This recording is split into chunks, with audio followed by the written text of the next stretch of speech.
Senhor presidente, senhor relator, Renan Calheiros, demais senadores, senhor secretário Elcio. Ontem, ao mesmo tempo que eu tive uma enorme alegria, eu diria até que euforia individual, ao mesmo tempo eu tive uma grande frustração e tristeza no campo coletivo. É que ontem eu tive o privilégio de tomar, por idade, num cronograma bastante avançado no meu estado, a vacina. No mesmo momento em que tomava a vacina, visualizava nas redes sociais que uma mulher como eu, do interior do meu estado como eu, com a mesma idade que eu, depois de ter tido complicação com o coronavírus, teve que ir às pressas, porque não tinha UTI no meu estado, para Rondônia, e lá faleceu. Eu trago esse episódio porque ela não me sai da cabeça até agora. Faz um pouco mais de 24 horas que eu tomei a vacina. Eu fui para casa, eu fui almoçar com a minha família. E essa mulher não teve essa oportunidade. Eu pude celebrar a vacina com os meus amigos, com a minha família. Ela não. Eu estou aqui neste momento, tendo a oportunidade de celebrar a vida. Ela não. Eu falo isso porque as perguntas que farei serão exatamente a respeito da omissão culposa e dolosa do governo que Vossa Excelência serviu, não sei se ainda serve, em relação ao atraso dessas vacinas que poderiam já estar no braço de milhões de brasileiros da minha faixa etária e da faixa etária de homens e mulheres de 35 ou talvez 40 anos ou mais. Praticamente a maioria do povo brasileiro considerável vacinável, para ser bem popular, e aí entre aspas esse termo. Ela poderia ser Maria, Simone, Leila, se fosse homem poderia chamar Elcio, Renan, Jair ou Messias. Mas ela aqui representa o coletivo e é sobre isso que eu quero tratar. Ela não foi vacinada, secretário, não por falta de oferta de vacinas ao governo federal. Ela não foi vacinada por omissão deliberada do governo em não adquirir as vacinas, isso já está comprovado. Eu não vou fazer nenhuma pergunta sobre isso. Isso aí já foi sobejamente avaliado, analisado, investigado e deve ter milhões de páginas no subsolo desse Senado comprovando essa ação deliberada. O que nós temos nessa CPI de diferente de todas as outras, e que é por isso que ela tem tanta audiência, é que ela não trata só de corrupção, que sim, nós vamos investigar se houve corrupção no governo federal e nos governos estaduais. Nós não seremos omissos em relação a isso. Mas a discussão maior aqui é que nós estamos falando de vida.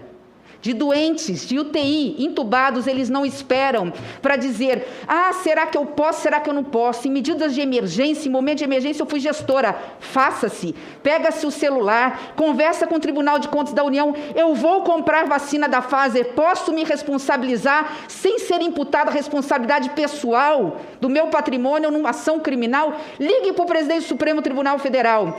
Eu vou comprar as doses da Pfizer, ainda que a responsabilidade não seja dela, e seja do governo federal. Eu serei responsabilizado criminalmente ou civilmente por isso?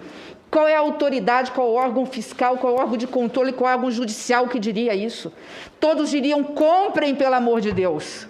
Não tem desculpa, não há desculpa. Não há desculpa no campo político e não há desculpa no campo jurídico. Eu sou professora de Direito, há 12 anos dei aula de Direito Público.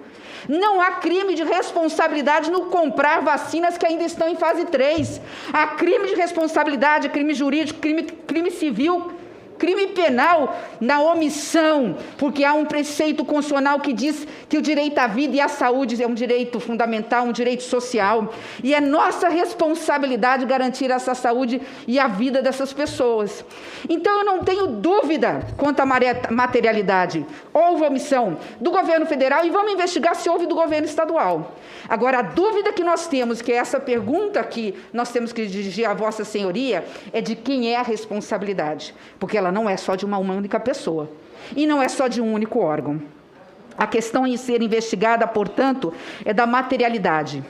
Eu reconheço que no Ministério da Saúde, Vossa Senhoria, às vezes até o ministro, estavam brincando com fogo amigo. Fala-se em gabinete paralelo. O gabinete paralelo não é só de fora, de pessoas que não faziam parte da administração pública. O governo paralelo vinha de dentro, vinha de outros ministérios, de outros órgãos e até de dentro do Ministério da Saúde, com técnicos muitas vezes indicados, não de carreira, eu não tenho dúvida disso, que não comungavam da linha, por exemplo, de Vossa Senhoria. Eu acredito na boa-fé de Vossa Senhoria e tudo que está dizendo aqui como técnico que tentou fazer o possível. Agora, por favor, secretário, não tome responsabilidade que não é sua.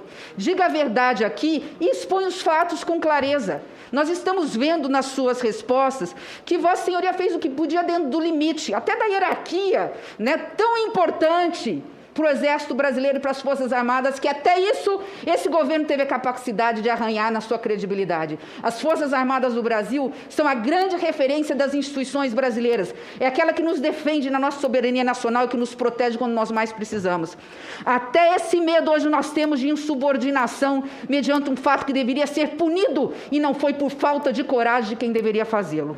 Então, a minha pergunta aqui é direcionada não a ser, porque o C está comprovado, o C é sim, houve responsabilidade, mas em relação a quem? Quem são os responsáveis por não termos o carimbo no braço dos brasileiros da vacina? E hoje nós temos 480 mil vidas perdidas num passaporte de viagem sem volta, porque nós não teremos mais como superar a dor dos familiares que aqui permanecem. Por isso eu pergunto, chegou às minhas mãos, pela linha do tempo formulada no requerimento solicitado pela CPI, veio aqui as respostas, e eu tive cuidado, porque chegou ontem. Se talvez não tivesse chegado ontem, eu não teria tido o cuidado, o tempo hábil, porque eu passei em claro essa noite para ler 200 páginas de um documento que a CPI recebeu, com base numa resposta feita para a USP, junto ao Centro de Estudos de Pesquisas de Direito Sanitário da USP. Das 200 páginas, eu vou aqui trazer em menos de 2 ou 3 minutos as respostas. A pesquisa, junto com o apoio do CONAS, o Conselho Nacional de Secretários de Saúde, analisou 3.000 atos normativos e 580 atos desse ano e 3.000 atos normativos do ano passado. Decretos, portarias, leis, PECs, emendas constitucionais.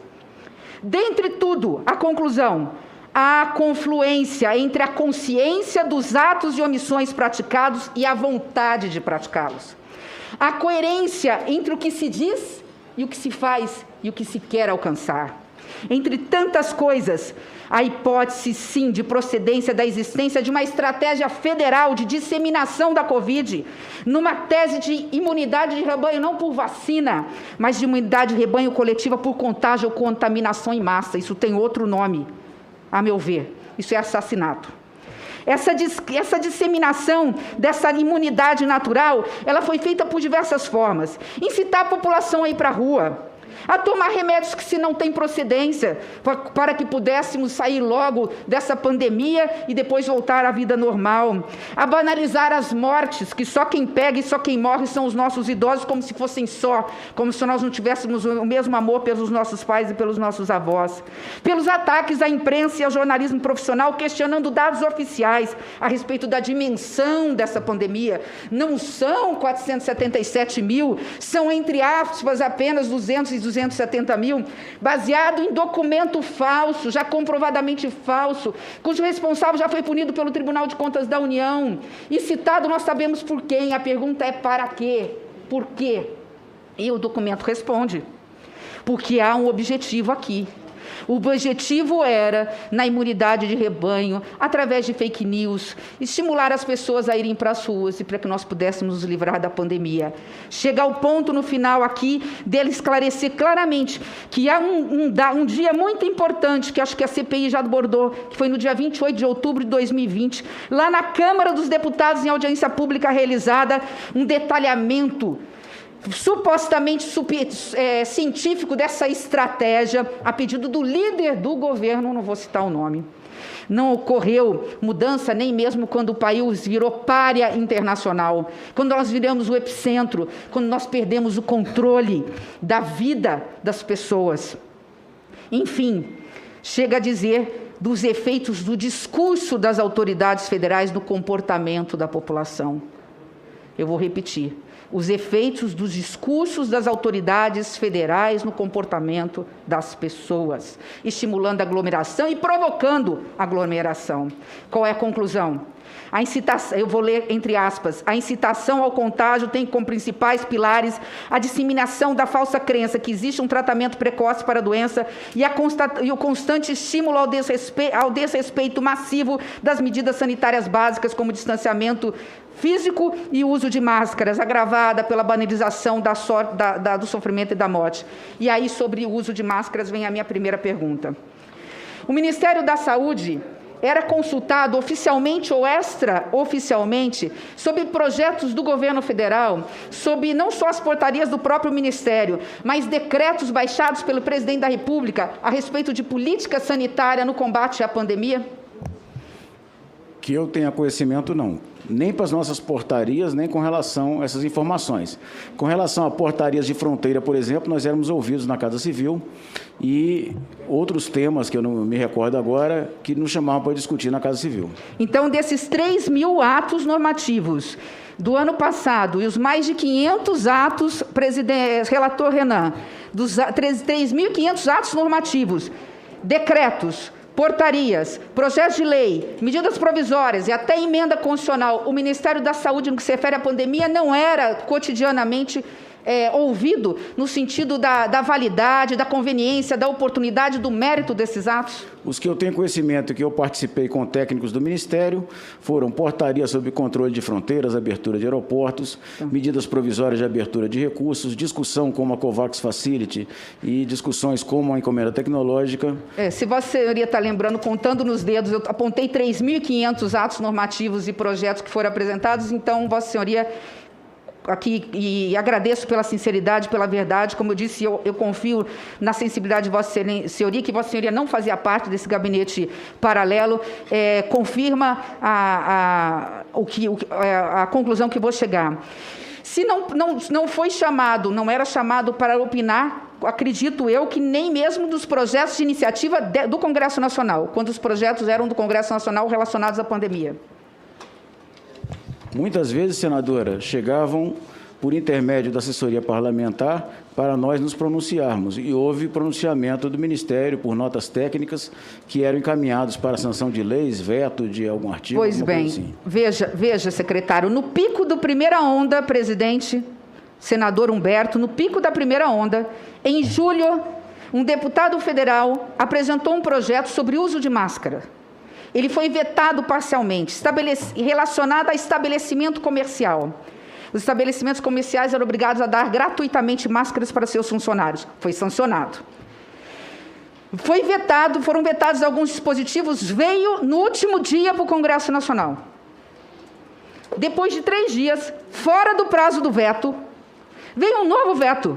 Eu não sei como isso não passou desapercebido pelos presidentes das casas. Veio um novo veto. No pico da pandemia, secretário Elcio. Sabe quais foram os novos vetos? Pasmem. Olha o trabalho que se deu ao gabinete paralelo, que nega a pandemia e que nega que a máscara é tão necessária praticamente quanto a vacinação. O veto era o seguinte: fica vetado o dispositivo que exigia que nos órgãos e entidades de estabelecimentos comerciais deveria se afixar um cartaz informativo sobre o uso correto da máscara. Como que esse governo não está negando a pandemia? Como esse governo não estava preconizando a imunidade de rebanho? Como esse governo não tinha um gabinete paralelo? Se Vossa Senhoria acabou de dizer que não era questionado sobre o veto desses dispositivos, eu vou mais. Olha o cúmulo da desumanidade, artigo 3º-F, vetado posteriormente, certo? Esqueceram, alguém alertou, olha, mas falta esse que é tão importante. Descumpriram a Constituição e mandaram fora do prazo um outro veto. O veto que obrigava o uso de máscaras de proteção nos estabelecimentos prisionais e nos estabelecimentos de cumprimento de crianças em medidas socioeducativas. O uso de máscaras aqui não é apenas para os presos, é para quem também protege a sociedade, que são os agentes penitenciários. Vetaram esse dispositivo, secretário. Portanto, eu não preciso de mais audiências, eu acho que essa CPI pode concluir o trabalho no que se refere à materialidade, porque está muito claro. A Vossa Senhoria acabou de confirmar. Existiam 2 Ministérios da Saúde. O de Vossa Excelência, que deveria ser ouvido sempre pela história de Vossa Excelência, pelo currículo de Vossa Excelência, oficial, e o Ministério da Saúde paralelo. Dentro do Ministério, nós não sabemos quem são, fora do Ministério, em outros órgãos, e fora do governo federal, envolvendo, inclusive, políticos do Congresso Nacional. E, diante disso, eu acredito que eu tenho ainda tempo, porque eu ia tratar exatamente da vacina. Eu vou fazer as 3 perguntas numa só, e eu realmente encerro, senhor presidente. Eu realmente encerro, é que eu quase nunca participo. Tomei vacina, eu peguei 2 aviões, cheguei meia-noite para poder chegar aqui, diante da minha indignação, da minha dor. Eu estou aqui falando com dor, eu não estou falando aqui, quem me conhece sabe que eu não sou de muita emoção. Dentro do Congresso eu procuro separar as coisas, mas está impossível como mulher, como cidadã e como cristã, separar a minha atividade enquanto senadora da República da minha condição de ser humano, cidadã, que está se doendo pela dor de outras pessoas que eu sequer conheço. Eu peço desculpas a Vossa Senhoria por estar ouvindo um desabafo aqui. Mas vamos à pergunta das vacinas. O ministro brasileiro disse, Vossa Senhoria confirmou, que essas tratativas junto aos laboratórios para aquisição de vacinas era de Vossa Senhoria. Eu sei que sim. Vossa Senhoria justificou todo o atraso, né? O atraso dado de forma técnica por Vossa Senhoria. Eu estou afirmando que esse atraso foi deliberado, não por Vossa Senhoria nem pelos técnicos competentes do Ministério, mas foi um atraso deliberado na parte da gestão política do governo federal. E eu fico imaginando, qual o reflexo, que alguém disse aqui, qual é o reflexo da corrupção nos governos estaduais? Nós vamos investigar. Qual é o reflexo de faltar kit intubação no número de mortes? Nós vamos investigar. Embora kit intubação está faltando no mercado e ficou concentrado na mão do governo federal. Mas a pergunta que eu faço é, qual o reflexo do atraso de vacinas no número de mortos com escala geométrica no pico da pandemia, do número de mortos pela pandemia? E mais, eu volto a falar da minha conterrânea sobre o aspecto do coletivo. Se as negociações das vacinas tivessem tomado outro rumo, o rumo da coragem, o rumo de defender a sociedade brasileira acima de tudo, né? De um governo que sabe ser leão, igual a Receita Federal, em relação aos pequenos contribuintes, que sabe ser um leão em relação aos pequenos, mas que mia, que nem um gatinho diante dos poderosos. Eu pergunto, se nós tivéssemos tomado outro rumo, se nós tivéssemos contratado, doa quem doer, tendo o Congresso Nacional como parceiro as vacinas da Pfizer, lá atrás, quando foi oferecidas, eu pergunto, nós teríamos aqui como fazer uma estimativa, secretário, de quantos brasileiros da minha idade, na faixa dos 50 a 60 anos, que contraíram o coronavírus no final de abril, início de maio para cá. Quantas pessoas morreram e podiam ser salvas? E mais ainda, quantos de idades inferiores à minha? Na faixa dos 40 aos 50, como no mundo já está vacinando dos 30, mas eu vou ficar entre os 40 e 50, portanto, se somando a faixa etária dos 40 aos 50, dos 50 a 60, que contraíram a vacina no mês de abril e maio, que já teriam sido vacinados com a Pfizer ou com outras vacinas, quantas mortes nós teríamos conseguido proporcionalmente numa estatística, num cronograma em função da omissão ou do atraso desse cronograma de vacinação. Sei que esses cálculos são difíceis de fazer, quero apenas uma análise de Vossa Senhoria, mas eu faço uma sugestão à CPI para encerrar, senhor presidente. Eu acho que cabe aqui fazer essa pergunta, talvez eu não esteja aqui, porque nós, infelizmente, temos pouca voz aqui, nós não somos membros titulares, secretário, mas vale a pena fazer essa pergunta, relator, para os técnicos que vêm na sexta-feira numa projeção. Tenho certeza que eles têm isso de cabeça. Quantas vidas teriam sido salvas, principalmente das pessoas entre os 40 a 60 anos de idade, se nós tivéssemos comprado a vacina na hora certa? Fica aqui, ao finalizar, no meu último minuto, havia por parte do governo e fora dele uma ideia fixa na imunidade de rebanho. Essa ideia foi plantada na cabeça das autoridades máximas desse país por um gabinete paralelo. Esse gabinete paralelo tinha estratégia e tem estratégia. O que diz, não diz à toa ao vento, diz com estratégia tática militar. Há uma tática militar de disseminar fake news, de dizer inverdades, de misturar a verdade e confundir a cabeça da população, de, com exemplo, fazer aglomeração para que as pessoas também sigam, para tomar cloroquina no lugar de vacina, para todo mundo se contaminar logo e nós voltarmos à vida normal. Repito, secretário, essa comissão já sabe que isso aconteceu. Agora o que falta é saber quem é ou quem são e responsabilizar essas pessoas, porque pelo menos nessa CPI, eu tenho certeza, senador Renan, não se terá o passaporte da omissão perante a dor da população brasileira. Eu fico à disposição, pode fazer os esclarecimentos que achar necessário ou não, fique à vontade, desculpe o desabafo.